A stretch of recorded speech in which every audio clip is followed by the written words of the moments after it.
Hello, my sewing lovers. I'm here again to show you how to achieve a Basque effect on your dresses. It is a very simple method. This particular method is so simple. It's something you can easily understand. So if you think this class is for you, let's dive into it. So the first thing to do is to draft out your pattern. If you don't know how to draft a normal bustier with yoke or a princess dart, just check my channel. You'll see different tutorial on how to draft your bustier or how to draft your princess dart. From those patterns, you can achieve a bags effect. When I was done drafting out the front bodies, I cut it out. Then from this video, you will notice I didn't add my seam allowance. So after cutting it out, I added my seam allowance using extra paper to achieve that. In this pattern, I used 1.5 as my seam allowance, and then I added 1.5 on the bust line and on the waistline, then connected the lines together. If you notice in the video, I taped my center front and the side front together in order to create the bags effect. Now, after taping it, I went down by 5.5 of an inch, as you see me doing the video, 5.5 of an inch. Initially, I marked 5 inches, but I ended up adding extra half of an inch to make it 5.5. So when that was done, I cut it out. If you have not subscribed to this channel or even liked this video, please do so. You know that you can actually do a basque effect at the back as well. Now, I'll show you what I did here. First, I had to cut out my pattern, cut it out from the paper. On the waistline, I came down by 2.5 of an inch and I connected it to the side back of my pattern, as you see me doing the video. So this is it. You can create any shape. If you want a V shape, you can do that, but I wanted something that is a bit curvy, so that was why I drew out this pattern. After drawing out my curve, I marked out the amount of inches I used to go down on the waistline, and I cut it out, and I went for that to cut out my pattern.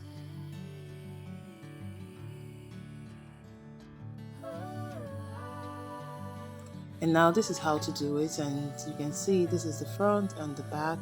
I was just trying to join the two sides together to see if it aligns, the side seam, and it was perfect. Now the next thing to do is to label out my patterns accurately so I don't make mistake. After I was done with my pattern drafting, I brought out my fabric. These are the fabric I'll be using to create the effect, the bags effect. For the front pattern, remember I came down by 5.5 of an inch, so I just measured again to be sure, and then I'll transfer that measurement to my main fabric, which is the wrapper. I'll mark the same 5.5 from the waistline down to where the hip line is, so I'll mark the 5.5.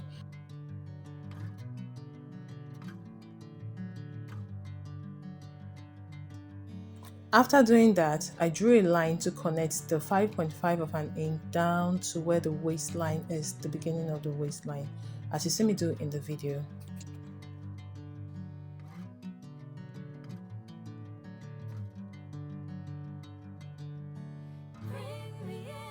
After drawing out the line, I had to use my pattern paper to cross-check if what I marked was accurate. Remember, I already added my seam allowance to this pattern paper, so I just placed it to check if it is correct, and it is. Bravo!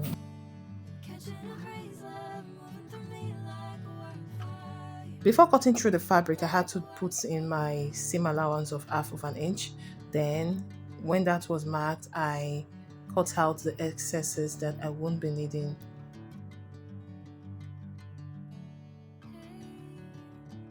So for the back, remember we came down by 2.5 of an inch at the waistline, then towards the zip area. Then on the main fabric, I came down by that same 2.5 of an inch and connected it down to my waistline. When we did the backs for the front, if you remember very well, I added my seam allowance to the front pattern before doing that. But for this back, I completely forgot. So I was just checking out my curve. I placed the pattern paper on the waistline towards the zip area, drew out my curve line properly.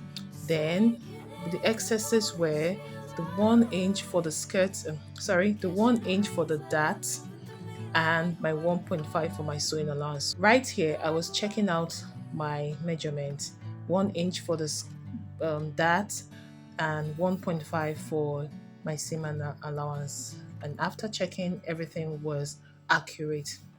Then inch I added my half-inch seam allowance to join that upper part to the skirt part, which is the lower part. Before joining it, I had to cut out my lining for the front and for the back. At this point, I've joined my upper part. I've joined the center front to the side front, and now I need to attach it to the bottom part. Join the upper part to the bottom part, the skirt part. I had to secure it with a pin at the midpoint. After pinning it down, if you notice, I was just checking to see if it was aligning, and it happens to align.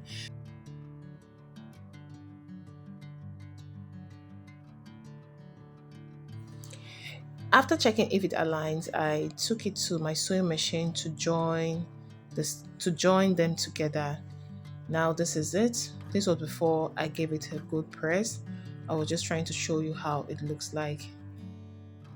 So the same procedure was applied to the back pattern. After joining the upper part of the back pattern, I attached it to the skirt part of the back. But before that, remember I told you the back part has a dart of 1 inch. I had to join that first before joining the upper part to the skirt part. When that was done, I gave it a good press, and now this is it, the front and the back. What do you think about it?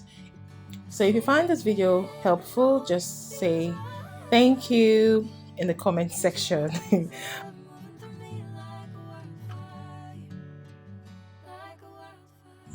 Don't forget to subscribe to this channel and also share the video. See you in my next video. Bye.